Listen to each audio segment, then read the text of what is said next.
Hello guys, I am Nikki और आप देख रहे हैं अपना YouTube channel IQ students point. Guys, जैसा कि आपको पता है कि हमारे YouTube channel IQ students point पर पॉलिटिकल ऑनर्स मेन कोर जो इनका जो स्किल एनहेंसमेंट में जो सब्जेक्ट दिया गया है, योर लॉ योर राइट्स, आपको उसकी स्टडी हम करवा रहे हैं। सो आज हमारी क्लास 7th है, उसमें हम इक्वालिटी एंड नॉन डिस्क्रिमिनेशन जो यूनिट 3rd है, इसको आज हम कंप्लीट कर देंगे। ठीक है, हमने इसमें जेंडर पढ़ लिया है, कास्ट पढ़ लिया है, क्लास पढ़ लिया है। अब हम disability and equality of participation of opportunities पढ़ेंगे। ये जो विकलांग होते हैं, इन सब के लिए क्या हमारे देश में जो है सारे अधिकार रखे गए हैं, उनको क्या चीज़ें प्रोवाइड की गई हैं, क्या नहीं की गई हैं, वो सारी चीज़ें हम इसमें पढ़ेंगे। Okay, so let's start. देखो, भारत का संविधान अपने सभी नागरिकों के लिए समान स्वतंत्रता और न्याय और गरिमा सुनिश्चित करता है। समानता स्वतंत्रता आपको पता है, आर्टिकल 14 में, 15 में, सब में, 16 में आप लोगों को बोला गया है कि कानून के समक्ष समानता होगी। 15 में बताया गया है कि धर्म, जाति, नस्ल और रंग भेद, इस सब पर कोई भेदभाव नहीं करेगा। ठीक है, तो इससे साफ जाहिर हो रहा है कि यहाँ पर विकलांग भी इन्हीं चीज़ों में आते हैं, क्योंकि वो भी इंसान है यार, कोई अलग दुनिया से थोड़ी आए हैं। अब वो बाय बर्थ ऐसे आए हैं, वो तो ऊपर वाले की देन है, वो उसने बनाया है, वो बेहतर जाने उसने ऐसा क्यों बनाया है किसी को। तो जिसको भी बनाया है उसको एटलीस्ट ये मत दिखाओ कि तू कम है, तू हमसे कम है। अपना दिल इतना बड़ा रखो कि सामने वाला अगर तुमसे कम है तो उसको ये दिखाओ कि वो तुमसे ज़्यादा है, ताकि वो अपने आप को आगे बढ़ा सके। हमें पता है कि वो, उसका हाथ नहीं है, उसकी आंखें ठीक नहीं है, उसका कान ठीक नहीं है, तो वो अपने आप को कमज़ोर समझकर पीछे रहता है। नहीं, उसको आप लोग, आप स्टूडेंट्स हो, एजुकेटेड हो, आप लोगों के सामने कोई भी ऐसा इंसान आए, या फिर काफ़ी स्टूडेंट्स के साथ में भी ऐसे स्टूडेंट्स पढ़ते हैं जिनकी आंखें ख़राब हैं, जिनको दिखता नहीं है, या फिर थोड़ा सा फेस पे निशान है, या हाथ नहीं है, कुछ नहीं है, कान में थोड़े से प्रॉब्लम है, छोटा बड़ा है या कुछ भी है, होठ पे है, कुछ है, तो आप उनको ऐसा एहसास दिलाओ कि आप हमारे जैसे ही हो, आप अलग नहीं हो। ठीक है, ये आपका फ़र्ज़ है, क्योंकि वो भी इंसान है, वो भी चाहते हैं आपकी तरह नॉर्मल रहना, अच्छा अच्छा खाना पीना, सबके साथ बैठकर बातचीत करना। ठीक है, हाल के वर्षों में विकलांगों के प्रति समाज का नज़रिया तेजी से बदला है। ये माना जाता है कि यदि विकलांग व्यक्ति को समान अवसर और प्रभावी पुनर्वास की सुविधा मिले तो वह बेहतर गुणवत्तापूर्वक जीवन व्यतीत कर सकता है। देखो, आप लोग नोट करो या ना करो, मैंने तो बहुत ज़्यादा ये बात नोट करी है काफ़ी NGOs में जाकर या काफ़ी जगह देखकर, कि जो विकलांग बच्चे होते हैं या विकलांग लोग होते हैं, महिलाएं होती हैं, ये एक आम इंसान से ज़्यादा इंटेलिजेंट होती हैं। ना बोलते हुए, ना देखते हुए, ना कुछ करते हुए भी ये इतने इंटेलिजेंट होते हैं कि ये दुनिया जीत लें। इतने अच्छे बच्चे होते हैं ये, क्योंकि इनको अगर बाय बर्थ कुछ चीज़ कम मिली है ना, तो एक चीज़ उसमें उनको ज़्यादा मिली होती है, वो है उनका IQ लेवल। उनमें बहुत दिमाग होता है, बहुत ज़्यादा दिमाग होता है, वो हर चीज़ को बहुत अच्छे से समझ पाते हैं, उसको बहुत जल्दी कैच कर लेते हैं। ये सब इनकी खासियत है। जनगणना 2001 के मुताबिक 2001 में जनगणना हुई थी, देश में इतने करोड़ व्यक्ति विकलांगता के शिकार हैं जो कुल जनसंख्या के इतने हिस्से हैं। 70% विकलांग व्यक्ति ग्रामीण इलाकों में रहते हैं और 49 विकलांग व्यक्ति साक्षर हैं और 34% रोजगार प्राप्त हैं। देखो, ऐसा है, कुछ लोग टांगों से होते हैं, जैसे जो टांगों से नहीं चल सकते हैं, व्हील चेयर का इस्तेमाल करते हैं और कभी किसी का सहारा लेते हैं, कभी कुछ करते हैं, लेकिन ऑनेस्टली बिलीव मी, वो बहुत ज़्यादा इंटेलिजेंट होते हैं। उनमें इतना इतना टैलेंट होता है कि वो अपनी उस चीज़ को कमज़ोरी ना समझकर उसका फ़ायदा उठाते हैं पूरा। उनके हाथ ना होने के बावजूद, मैंने ऐसे जब बहुत सारे NGO में जब गई थी, मैं देखा मैंने स्टूडेंट्स, तो उसमें बच्ची के हाथ नहीं थे, वो पैरों से पेंटिंग कर रही थी और इतनी अच्छी पेंटिंग कर रही थी कि क्या ही बताऊँ, एक हाथ वाला इंसान भी क्या पेंटिंग कर लेगा, वो इतनी अच्छी पेंटिंग कर रही थी वो। आप ये बातें मैं आप लोगों को इसलिए बता रही हूँ ताकि आप लोग ना अपने साथ के या किसी को ऐसा देखो कि वो विकलांग है, डिसेबल है, किसी चीज़ से मजबूर है, क्योंकि वो बाय बर्थ है। वो अपनी मर्जी से अगर होता ना, तो वो प्रिंस जैसा बनता और किसी अच्छे अमीर घर में पैदा होता। ऐसा कोई बात नहीं है। ठीक है, वो बाय बर्थ ऐसा ही है, तो उसको ये एहसास मत दिलाओ कभी भी कि तू कमज़ोर है। अब हम देखते हैं कि भारत की जो सरकार है उसने विकलांगों के लिए 3 कानून लागू किए गए हैं, और वो क्या क्या हैं। पहला है विकलांग व्यक्ति समान अवसर अधिकार सुरक्षा और पूर्व भागीदारी अधिनियम। विकलांग व्यक्ति अधिनियम भी इसको कहते हैं, 1995 में निकाला, जो ऐसे लोगों को शिक्षा, रोजगार, अवरोध मुक्त वातावरण का निर्माण, सामाजिक सुरक्षा इत्यादि प्रदान करता है। देखो साफ जाहिर है, आप लोगों ने नोट किया होगा, खैर विकलांग जो बच्चे होते हैं उनका तो स्कूल अलग ही होता है, लेकिन जो थोड़े बहुत सही होते हैं, लेकिन हाँ वो इस तरफ जा रहे होते हैं कि उनकी आँख खराब है, एक आँख खराब है, कान खराब है, होठ पे निशान है, या एक हाथ खराब है, तो नॉर्मली एक तरीके से हम मतलब आप जैसे जो नॉर्मल स्टूडेंट्स हैं उनके स्कूल में उनको एडमिशन करा दिया जाता है। तो वहाँ पर उनको बहुत इंसल्ट फील होती है, क्योंकि वहाँ बच्चे उनको कहते हैं तू क्या है, तू ऐसा है, तू क्या कर लेगा या कर लेगी, तू यूँ है, तू वो है। उसको मतलब बहुत इतना उसको परेशान कर देते हैं कि वो स्कूल छोड़ने पर या आगे ना बढ़ने पर मजबूर हो जाता है कि नहीं, मैं आगे बढ़ ही नहीं सकता, मैं कुछ कर ही नहीं सकता। ठीक है, तो इसलिए विकलांग व्यक्ति अधिनियम 1995 में निकाला गया, जो शिक्षा, रोजगार, वातावरण निर्माण, सामाजिक सुरक्षा इत्यादि प्रदान करता है। सामाजिक वातावरण, सामाजिक सुरक्षा से यही मतलब है कि इनके लिए अधिनियम है, इनको ये अधिनियम निकाला गया कि जो विकलांग व्यक्ति है उसको तुम बेइज्जत नहीं कर सकते हो, उसको तुम बुरा नहीं बोल सकते हो, उसको अगर तुम बुरा बोलोगे तो उसके लिए भी बहुत सारी सजाएं हैं, ऐसा नहीं कि आप छूट जाओगे खाली पीली। सेकंड है ऑटिज्म, सेरिब्रल प्लासी और मानसिक मंदबुद्धि और बहुविकलांगता के लिए राष्ट्रीय कल्याण ट्रस्ट अधिनियम 1999 में चारों वर्ग के कानूनी सुरक्षा और उनके स्वतंत्र जीवन हेतु सहसंभव वातावरण के निर्माण को प्रावधान करता है। मंदबुद्धि आपने देखा होगा, काफ़ी जो जैसे मतलब दिमाग से भी जो कमज़ोर होते हैं बच्चे, वो एक ही चीज़ करते रहते हैं, एक ही चीज़ बोलते रहते हैं, या उनको समझ में नहीं आता, या उनको जो करना होता है वो वही करते हैं, वो नहीं सुनते किसी की भी।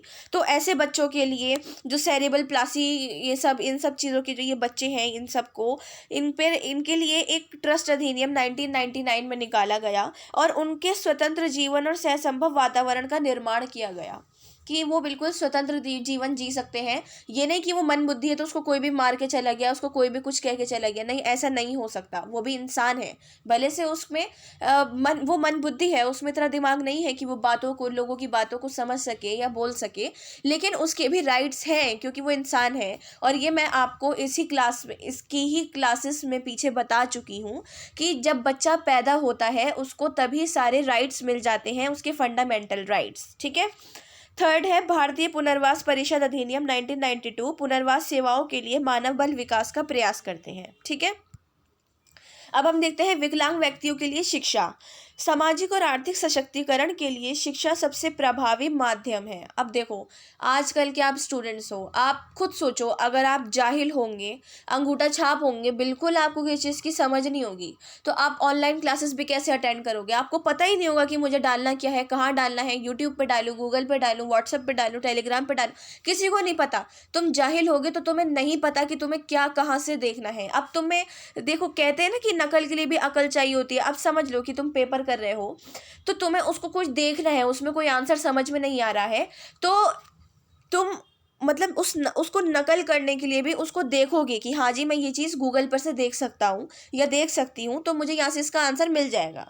तो सामाजिक और आर्थिक सशक्तिकरण, एम्पावरमेंट के लिए शिक्षा सबसे ज़्यादा ज़रूरी है। संविधान के अनुच्छेद 21A के तहत जहाँ शिक्षा को मौलिक अधिकार माना गया है, और विकलांग अधिनियम 1995 के अनुच्छेद 26 में विकलांग बच्चों को 18 वर्ष की उम्र तक मुफ्त और अनिवार्य शिक्षा प्रदान करने का प्रावधान किया गया है। ठीक है। सो आप लोगों को पॉलिटिकल ऑनर्स के स्टूडेंट्स को आर्टिकल 21 याद होगा। जीवन का अधिकार है आर्टिकल 21, और जीवन का अधिकार जब एक नॉर्मल इंसान को दिया जाता है तो विकलांग को क्यों नहीं दिया जाएगा? और जाहिर है सारे जो हमारे फंडामेंटल राइट्स हैं वो हमें पैदा होते ही मिल जाते हैं। तो जो आर्टिकल 21 है उसमें क्लॉज ए में, आर्टिकल 21A में क्लॉज ए ये रहा। ठीक है। इसमें विकलांग अधिनियम 1995 के अनुच्छेद 26 में विकलांग बच्चों को 18 वर्ष की उम्र तक मुफ्त शिक्षा दी गई है। आर्टिकल 21 क्या है कि किसी भी व्यक्ति व्यक्ति को उसका जो जीवन है उसके विधि द्वारा स्थापित प्रक्रिया को छोड़कर अन्य किसी प्रकार से वंचित नहीं किया जाएगा। ठीक है, जो 44वां संवैधानिक संशोधन हुआ था 1979 में, उसमें जीवन और व्यक्तिगत स्वतंत्रता के अधिकार को और ज़्यादा महत्व प्रदान दिया गया था। 1979 में 44 संवैधानिक संशोधन हुआ था, याद रखिएगा। सॉरी। सो इसके बाद ही फौरन 86वां संशोधन हुआ और 2002 में अनुच्छेद 21A को जोड़कर शिक्षा को मौलिक अधिकार बना दिया गया और उसमें विकलांग बच्चों के लिए 18 वर्ष की उम्र तक मतलब एक फ्री एजुकेशन देने का वो बात रखी गई कि 21 जो आर्टिकल 21 बना, सबसे पहले जीवन का अधिकार हुआ उसमें, और फिर उसके बाद 86 संवैधानिक संशोधन जब हुआ, 86 अमेंडमेंट जब हुआ 2002 में, तब उसमें अनुच्छेद 21A जोड़ दिया गया और उसमें शिक्षा को भी एक मौलिक अधिकार दे दिया गया कि पढ़ना हमारा फंडामेंटल राइट है, हमें कोई नहीं रोक सकता। अगर किसी लड़की या लड़के को, नॉर्मल, विकलांग की बात नहीं कर रही मैं, नॉर्मली कर रही हूँ, उनको पढ़ाई से उनके घर वाले रोकते हैं या उनको कोई और रोकता है, तो वो अपना राइट लेकर कोर्ट में जा सकते हैं कि हमारी पढ़ाई के लिए मेरा राइट है, मेरा अधिकार है, आर्टिकल 21A है मेरे पास कि मुझे पढ़ने का अधिकार है और ये लोग मुझे रोक रहे हैं। ठीक है, सो इसीलिए ये थोड़ा बहुत आपको मैंने माइंड में रखने के लिए आर्टिकल बताया है कि आप लोगों को दोबारा याद आ जाए आर्टिकल 21 है क्या। अब जो है जनगणना 2001 के मुताबिक 51% विकलांग व्यक्ति निरक्षर हैं। ये एक बहुत बड़ी प्रतिशतता है। विकलांग लोगों को सामान्य शिक्षा प्रणाली की मुख्य धारा में लाने की ज़रूरत है।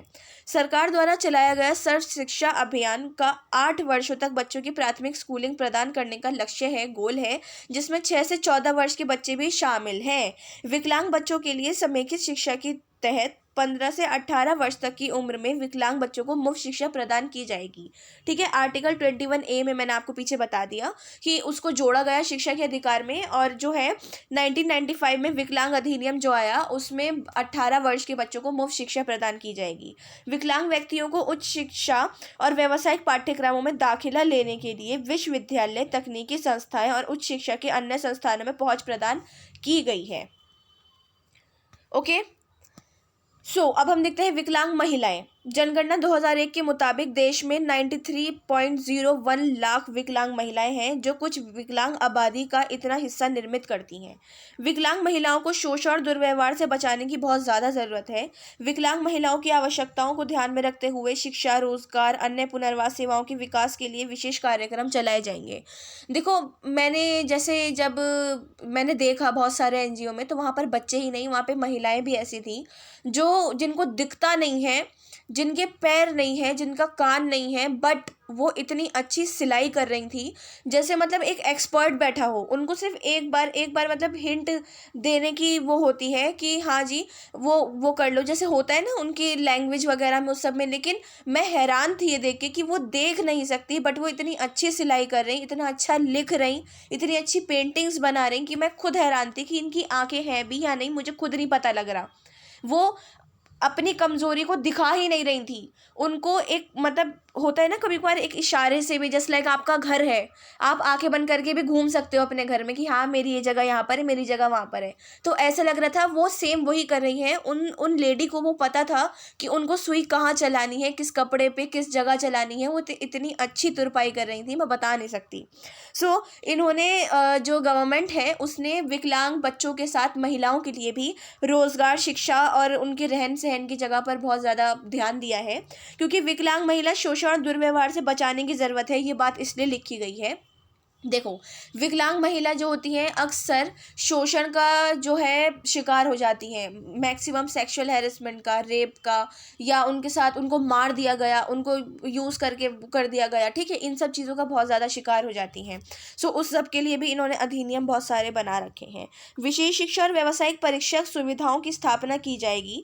पर्यटका, विकलांग महिलाएं और लड़कियों के पुनर्वास के लिए कार्यक्रम चलाए जाएंगे, जहाँ परिवार द्वारा उन्हें स्वीकार करने, उनके निवास में मदद करने और लाभप्रद रोजगार योग्यताओं को हासिल करने के प्रयास किए जाएंगे। ठीक है, देखो एक बहुत बड़ा एग्जाम्पल मैं आपको देती हूँ। साथ में ही मतलब NGO में जो काम करते थे हमारे, उनके जो बच्चे, वहाँ पर जो बच्चे थे, वहाँ पर एक बच्ची को डांस का बहुत शौक था, बट अनफॉर्चुनेटली उसकी एक टांग नहीं थी। बट मैं आपको मतलब कैसे यकीन दिलाऊं, वो जो बच्ची थी वो एक टांग पे क्लासिकल डांस करती थी और इतना अच्छा डांस करती थी कि उससे बाकी बच्चे क्लास लेते थे, और आज वो क्लासिकल डांसर है और एक बहुत अच्छी डांस की टीचर है। वो एक टांग पर ही रहकर सबको डांस सिखाती है। मतलब वो लड़की एक हिम्मत बनी है उन बच्चों की, क्योंकि उसको सपोर्ट मिला। ठीक है, उसको सपोर्ट मिला, हमारा सपोर्ट मिला, उसकी फैमिली मेम्बर्स में उसके पेरेंट्स उसको सपोर्ट नहीं करते थे। वो कहते थे एक टांग है, क्या ही कर लेगी, इसे तो कोई शादी भी नहीं करेगा। अरे शादी तो बहुत दूर की बात है, उसको अपने पैरों पे खड़ा तो होने दो। ठीक है, सो उसके पेरेंट्स नहीं, लेकिन उसके भाई ने उसका साथ दिया था, उसके साथ हमने उसका साथ दिया। वो आज एक क्लासिकल डांसर है और बहुत अच्छी डांसर है। सो इन्होंने यहाँ पर यही बात लिखी है कि परित्यक्ता विकलांग महिला और लड़कियों के पुनर्वास के लिए कार्यक्रम चलाए जाएंगे, जहां परिवार द्वारा उन्हें स्वीकार करने और उन्हें निवास में मदद करने के लिए, मतलब हासिल करने के लिए बहुत कोशिशें की जाएंगी। कि एक इन्होंने ये बोला है कि इस चीज़ को आगे बढ़ाया जाएगा, ताकि जो जहाँ वो बच्चा पैदा हुआ है उसके परिवार वाले उसको ये एहसास न दिलाएं कि तू कुछ नहीं कर सकता। तो सरकार उन परियोजनाओं को प्रोत्साहित करेगी जहां विकलांग महिलाओं के प्रतिनिधित्व को कम से कम कुल लाभ 25% प्रदान दिया जाएगा। विकलांग बच्चे, देखो, गरिमा तथा समानता के लिए विकास के अधिकार को सुनिश्चित किया जाएगा, ताकि एक सक्षम वातावरण का निर्माण किया जाए जहां विकलांग बच्चे अपने अधिकार की पूर्ति कर सकें और विभिन्न कानूनों और अनुरूप अवसर की लाभ उठाकर पूर्ण भागीदारी प्रदर्शित कर सके। देखो, साफ साफ बात यहाँ पर ये लिखी गई है कि इन बच्चों को समानता दी। जो अब देखो, इक्वालिटी तो आर्टिकल 14 में लिखी हुई है, वो एक आम व्यक्ति को मिलती है, तो यार विकलांग को क्यों नहीं मिलेगी, ज़रूर मिलेगी, उसका भी राइट है। तो इन्होंने बोला है कि जहाँ पर विकलांग बच्चे होते हैं उनको अधिकार उनके क्या हैं उसके बारे में बताया जाएगा उनको। देखो, ऐसा बहुत होता है, जैसे एक घर में ही एक बच्चा बिल्कुल सही होता है, एक बच्चा थोड़ा कमज़ोर होता है। कमज़ोर बोले तो मतलब एक तरीके से विकलांग समझ लो, कि उसमें इतना दिमाग नहीं है कि वो उस बच्चे जितना इंटेलिजेंट बन जाए। तो आपस में ना लड़ाइयाँ भी बहुत रहती हैं। फैमिली मेम्बर्स भी ये बोलते हैं कि मेरा ये बेटा तो बहुत अच्छा है, मेरी ये बेटी अच्छी नहीं है, या बेटी अच्छी है बेटा अच्छा नहीं है। वो बात बहुत गलत हो जाती है। आप लोग स्टूडेंट्स हो, अगर ये लोग ये चीज़ कहीं आप लोग देखते हो ना, तो लोगों को अवेयर करो आप लोग भी कि ऐसा मत करो। बच्चा ऐसे सुसाइड भी कर लेता है। ऐसे बहुत केसेस मिले हैं कि यार मेरा भाई या बहन मुझसे ज़्यादा अच्छा है, या तो वो जहर खा लेता है, या फिनाइल पी लेता है, या फिर छत पे से कूद जाता है। छोटा बच्चा है, वो कुछ भी कर सकता है। जाहिर है मरने का ही सोचेगा वो, और क्या ही सोचेगा। तो इसलिए उसको आगे बढ़ने को बोलो कि तू अपनी ये कमज़ोरी मत बना, तू बहुत अच्छा है, तू आगे बढ़। खेलकूद, मनोरंजन और सांस्कृतिक क्रियाकलापों में सरकार ने क्या बोला है, क्या योगदान दिया है। जो इन्होंने खेलकूद, मनोरंजन, इन सब में कदम उठाए हैं। पहला है कि मनोरंजन, सांस्कृतिक गतिविधि, खेलकूद, हॉस्टल, समुद्र तट, sport arena, auditorium, gym, hall इत्यादि को विकलांग व्यक्तियों की पहुंच के लायक बनाना चाहिए। इस लायक बनाओ उसको कि एक विकलांग बच्चा वहां जा सकता है। ठीक है, ऑडिटोरियम में बहुत अच्छे से जा सकता है। जो मैंने अभी आपको पीछे एग्जांपल दिया ना, वो क्लासिकल डांसर जिसकी एक टांग नहीं है, वो अपने ऑडिटोरियम्स में अपने फंक्शंस करती है, अपनी सारी सब चीज़ें ऑडिटोरियम्स में ही रखती है। तो वहाँ पर एक मतलब ऐसी जगहें बनाई जाए विकलांग बच्चों के लिए कि वो आराम से खेल कूद सके, मनोरंजन कर सके। उनको फिल्म्स दिखाओ, जो देख नहीं सकते उनको सुनाओ, जो सुन नहीं सकते उनको इशारे से बताओ, कुछ करो जिससे वो बच्चा खुश रह सके। उसको ये एहसास ना हो कि मैं कम हूँ, या मुझसे जो बाकी दुनिया के बच्चे हैं वो ज़्यादा अच्छे हैं। सेकंड में इन्होंने बोला है कि खेल कूद में विकलांग व्यक्तियों के उत्कृष्ट प्रदर्शन के लिए राष्ट्रीय अवार्ड का गठन किया जाना चाहिए। बच्चा अगर फुटबॉल को भी लात मार के आगे फेंकता है ना, तो उसको इतना मतलब उसको आगे अप्रिशिएट करो, उसको इतना आगे बढ़ाओ कि वाह तूने लात मारी, बॉल को आगे फेंका, बहुत अच्छी बात है। उससे उसको ये एहसास होगा कि हाँ मैं कर सकता हूँ, मैं इससे ज़्यादा कर सकता हूँ। ठीक है, सो ये इन्होंने यहाँ पर ये बोले कि राष्ट्रीय अवार्ड का गठन किया जाना चाहिए, कि अगर बच्चा कोई अच्छा काम करता है उसको मेडल दो, सर्टिफिकेट्स दो, उसके लिए क्लैपिंग्स करवाओ, उसका नाम करो कि हाँ जी देखो इन बच्चों में, देखो ये बच्चा है, इसने ये काम किया है, इसको अवार्ड मिल रहा है, ट्रॉफी मिल रही है, वो सब। और थर्ड में इन्होंने बोला है कि ट्रैवल एजेंसी, होटल, स्वयंसेवी संगठन, यात्रा अवसरों के आयोजन में शामिल अन्य संगठनों को अपनी सेवा संबंधी के लिए खोलने चाहिए जिनमें विकलांग व्यक्ति की आवश्यकताओं का भी ध्यान रखा जाना चाहिए। मतलब इन्होंने बोला है कि होटल एजेंसीज वगैरह ऐसे खोलना चाहिए जहाँ विकलांग लोगों का भी ध्यान रखा जाना चाहिए। जस्ट लाइक एक एग्जांपल मैं आपको देती हूँ कि लिफ्ट कभी कभार ख़राब हो गई है समझ लो किसी होटल में, और कोई विकलांग व्यक्ति आया है तो वो जीने तो चढ़ के जा नहीं सकता, तो वहाँ पर एक स्लाइड की जगह बना दो जहाँ से उसकी व्हील चेयर ऊपर जा सके और नीचे आ सके। ठीक है, तो वो होटल एक विकलांग व्यक्ति के लिए भी हो जाएगा। ये सबसे बड़ा एग्जाम्पल है और बहुत अच्छा एग्जाम्पल है। तो विकलांग व्यक्ति जो है वो होटल छोड़कर नहीं जाएगा कि मैं कहीं और अपनी जगह ढूंढ लूँ, नहीं, वो वहीं रहेगा, कहेगा कि हाँ मैं यहीं रह लूँ, ठीक है ये जगह बढ़िया है मेरे लिए। ओके, सो आज की क्लास हमारी यहीं ख़त्म होती है और हमारा जो ये यूनिट 3 थी इक्वालिटी एंड नॉन डिस्क्रिमिनेशन वाली, ये भी हमारी ख़त्म हो गई है। नेक्स्ट यूनिट है हमारी एम्पावरमेंट, इसमें हम राइट टू इन्फॉर्मेशन और राइट टू कंज्यूमर एक्ट पढ़ेंगे और हमारी नेक्स्ट क्लास 2 दिसंबर वेडनेसडे को होगी। आप इसके नोट्स कंप्लीट कर लो, कोई डाउट हो, क्वेश्चन हो, सजेशन हो तो आप हमसे कमेंट बॉक्स या हमारे टेलीग्राम चैनल पर पूछ सकते हैं। So thanks for the watching and best of luck all.